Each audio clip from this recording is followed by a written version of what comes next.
Business തുടങ്ങിയിട്ടുണ്ടെങ്കിൽ ഇത് മൂന്നും അറിഞ്ഞിട്ടായിരിക്കും തുടങ്ങിയത്.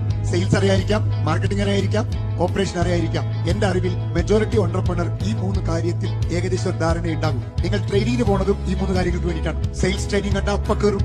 സെയിൽസ് എങ്ങനെ കൂട്ടണം ഓർത്ത് പഠിപ്പിച്ചാൽ അതിന്റെ പിന്നെയും നടക്കും. നിങ്ങൾക്ക് ഇത് മൂന്നിനോടാണ് താല്പര്യം. പക്ഷെ ഞാൻ പറയും, ഇത് മൂന്നിന് ഫൗണ്ടേഷൻ വേറെ രണ്ടെണ്ണം ഉണ്ട്. അത് ശരിയല്ലെങ്കിൽ നിങ്ങളുടെ ബിസിനസ് ഒരിക്കലും നെക്സ്റ്റ് ലെവലിൽ പോവില്ല. ആ രണ്ടിന്റെ പേരാണ് HR ആൻഡ് ഫിനാൻസ്. HR-ഉം ഫിനാൻസിനോട് നമുക്ക് താല്പര്യമേ ഇല്ല. കാരണം അത് കോസ്റ്റ് സെന്റേഴ്സ് ആണ്. അത് പൈസ ചെലവാക്കുന്ന പരിപാടിയാണ്. പൈസ ചെലവാക്കുന്ന പരിപാടിയോട് നമുക്ക് താല്പര്യമില്ല. 40 സ്റ്റാഫ് ഉണ്ടാവും, HR എക്സിക്യൂട്ടീവ് ഉണ്ടാവില്ല. HR-നെ കുറിച്ച് ഒരു കാര്യം നടക്കില്ല, പെർഫോമൻസ് റിവ്യൂ നടത്തില്ല, ഒരു HR പോളിസി ഉണ്ടാവില്ല. സ്ഥാപനത്തിൽ HR പോളിസി ഉണ്ടെന്ന് ചോദിച്ചാൽ ഇല്ലെന്ന് പറയും. HR പോളിസി ഉണ്ടാക്കാൻ വേണ്ടി ഒരു 25,000 രൂപ മുടക്കില്ല. റിക്രൂട്ട്മെന്റിന് വേണ്ടി ഒരു പ്രോസസ് ക്രിയേറ്റ് ചെയ്യില്ല.